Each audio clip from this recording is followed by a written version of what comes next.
Hey friends, happy Tuesday. Thanks for joining us for this 13 Plus FastCast. I'm Anna Orsini. And I'm Carson Courier. Thank you for joining us. We hope you're having a great morning so far. We want to start by taking a look at some of the breaking stories that we're following this morning. Of course, if you joined us, you know, a big story we were following was a deadly crash involving a pedestrian this morning. Now, this happened at I-19 in Valencia, so it was kind of the part of Valencia that goes over I-19. You can see this morning traffic was being diverted. You could not go through that intersection. Now, according to police, a woman was hit and killed around 4:15 there this morning. Police say the driver of the car did not stay there at the scene. So both the east and westbound lanes of Valencia were closed. They have since been reopened, but still seeing some backups in that area. So just use extra caution if you are heading that way today. Just be mindful of some of the work and investigation that was happening there this morning. We're still waiting to find out more from police about whether or not they're searching for that driver, as well as the identity of the victim in this case. And we are working to learn more about a fatal incident involving a train last night. A woman was hit and killed by that train near I-10 and Speedway.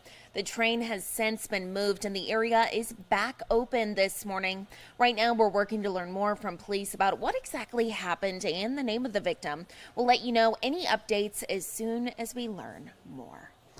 And switching now to our weather today with Allie Potter, I'm looking at these numbers that we're seeing on the screen. People aren't seeing them yet. They're not going to love it. It's going to be hard. I thought we were done with breaking records. Isn't there another possibility? Yes, today and tomorrow. And maybe even Thursday. Oh, no. I know. I thought Thursday was supposed to be fine.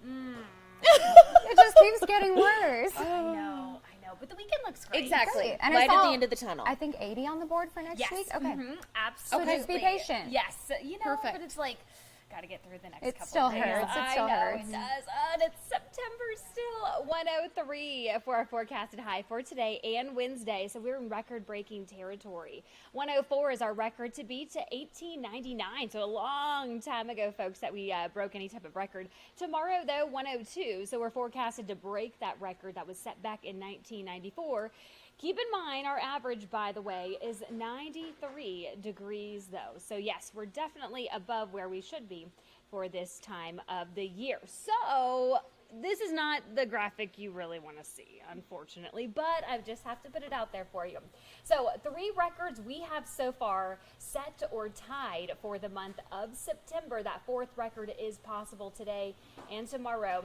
Now, 4 records high, that's what we've seen ever on record, okay? That we're either set or tied. That was back in 1990. Now, mind you, we'll let you know later on today if we do, in fact, break or tie that record and add that in the record books. Right now, though, soak it up. 88 degrees in Tucson, 84 if you're in Safford, 87 degrees in Nogales, 94 Marana, 84 degrees down in Bisbee. I just wish we could just bottle these temperatures up and continue for the rest of our day. Unfortunately, that's not the case, obviously. Today, though, we'll see the triple-digit mark come this afternoon, and then we'll cool down, still sticking with the 90s, though, by that 7 o'clock hour. This radar remains dry, unfortunately.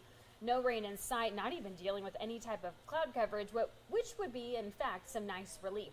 It's all because of this ridge of high pressure. In fact, it's going to bring us back into that record-breaking territory. The good news is to look forward to later on this week is on the left side of your screen, that low pressure system, that trough, in fact, is what's going to cool us down a little bit. It's going to head, of course, the Pacific Northwest, and then it's going to greet us later on this week. So what does that mean for us? Well, obviously cooler temperatures, but it comes those gusty winds because we're going to have that high and low pressure system basically passing through each other, and that causes those gusty conditions starting on Friday, 28 miles per hour. So hang on to your hats, folks, especially on Saturday if you're going to be tailgating. Might want to add some extra anchorage, so to speak, maybe to that tent or so, because things might be flying away. 103 for Tucson for today, 94 Sierra Vista, 98 in Nogales, 96 for Douglas. Doesn't look fall-like at all, but, you know, mentally I'm like, I've got to put some leaves on this graphic, you know.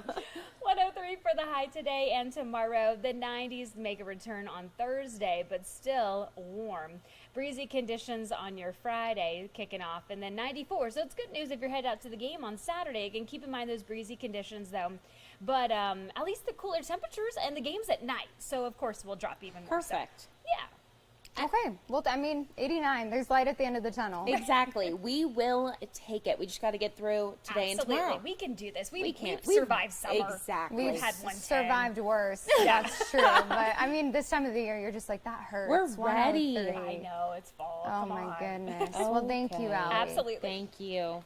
And something we are keeping an eye on right now is President Biden. He actually is in Michigan. He landed in Wayne County about an hour ago, and he is now walking the picket lines with members of the United Auto Workers. He's actually the first sitting U.S. president to do so. He's doing this in an attempt to use the trip to support UAW without getting involved in the specifics of the negotiations going on there. It is the second week that we've seen that strike against General Motors, Ford, and Stellantis. Now, Biden's trip to the battleground state also comes just one day before the former president, Donald Trump, is set to speak to current and former union members in Detroit. So we'll be monitoring this today for you as well, and keeping an eye, of course, on that strike there that we're seeing with the United Auto Workers. Well, something else we're monitoring is we are just a couple of days now away from the potential of a government shutdown. Yeah, that's right. You might be watching this at home being like, hey, how is that going to impact me? A lot of questions here. What is going on? That's the biggest question. Exactly. So the good news is that people here are prepping. The last time we experienced a full government shutdown was in 2013. If it were to happen again, 21,000 civilians at Davis-Monthan would be furloughed without a paycheck, which means those airmen would be required to work without pay. Now, it would be the same situation for people like Border Patrol agents, and major parks like the Grand Canyon and Saguaro National Park would also be closed. Former Congressman Rob Barber was in office during that shutdown, that full government shutdown in 2013. So we talked to him. Listen into what he.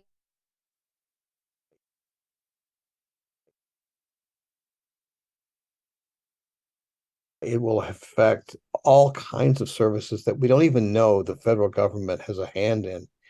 And it'll be painful to the public.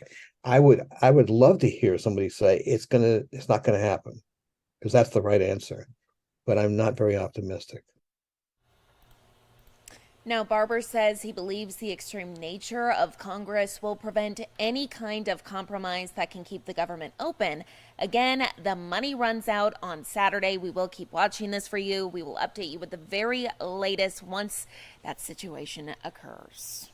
And for months, it seemed like we have just seen those gas prices just keep going up at the pump. It's been ridiculous. It's worse in Phoenix, I will say that. I saw, I think, something like $5.23 when I was there this past weekend. Oh my goodness. So it's worse for them, but it's still not great for us now here at home. Exactly. I filled up my tank yesterday. I think it was more than $75. Every time it I hurts. just don't look anymore. I put the credit card in, Cover and I'm it up like, and walk okay, away. and then I leave. But, typically this time of year, we're used to starting to see those prices go down. That is not the case.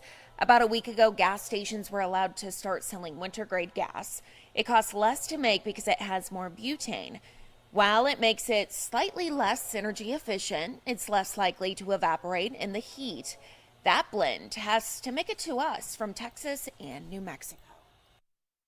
There is a little bit of hope on the horizon. So like I mentioned, the refinery production was really hurt because of the hot weather. As we get closer to fall, as we get into fall and the weather gets cooler, those refinery production issues, that'll solve itself. Now in Pima County, we are almost $1 higher on average than we were a year ago. And you can see that clearly here on this AAA map. Looking at the averages, those states in red are the higher prices. And of course, they're on the West Coast. So according to AAA here at home, the numbers we're seeing this morning, Tucson's average is around $4.25. Sierra Vista and Douglas, a little bit less. You're looking at $4.10. And then in Phoenix today, their average is $4.95. So I guess the big takeaway, if you're planning to head to Phoenix anytime soon, probably want to fill up on gas here at home. If you can go to Sierra Vista, get gas there, it's cheaper, but those prices not really budging at all right now.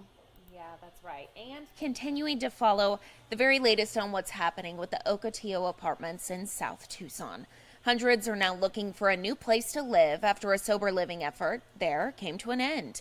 In total, this will impact more than 200 people. Now, leaders say these people were a part of a string of social services from a sober living program that was there. They stopped paying Ocotillo Apartments and Hotel about 2 months ago, though. So people were enrolled in that program for about 7 months. Now, this is happening at the exact same time that a Medicaid fraud crackdown is suspending funds to hundreds of different service providers.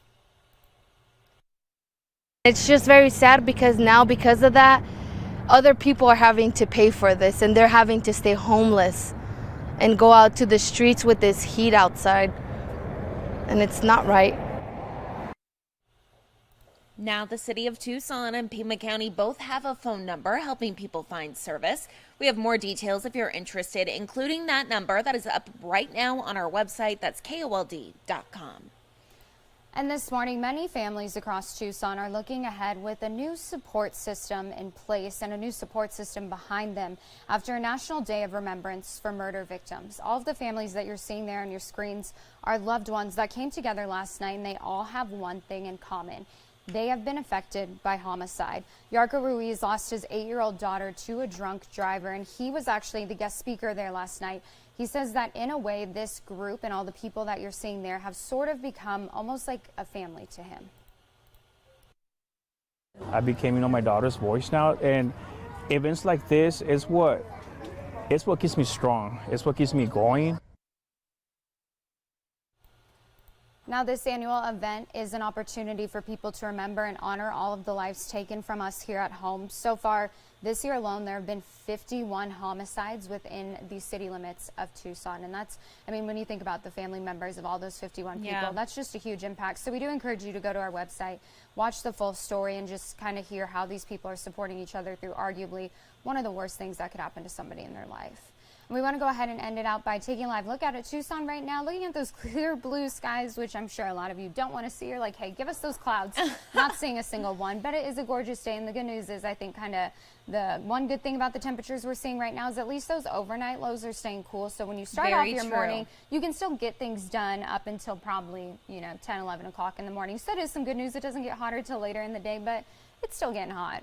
Exactly. And those overnight lows, really nice as well. So maybe if you want to grill or go outside for dinner. Or take a new puppy out at 3 in the morning when they're scratching on your refrigerator. That is my situation right now. I am a new puppy mom, and I am sleep deprived. And 24 hours in, Carson's losing her mind already. I am, but I'm very happy to be a new puppy mom. Yeah. So some you good see that news face there. and you're like, how can I get mad? Especially I know. a golden puppy. She's so sweet. On. So we'll have to show you guys pictures of her. But thanks for joining us for this 13 Plus FastCast. Carson, we'll see you at 2:30 with all the updates on the stories we've been following throughout the day and anything new that we learn. And we appreciate y'all joining us. Have a great rest of your Tuesday. Thanks for watching.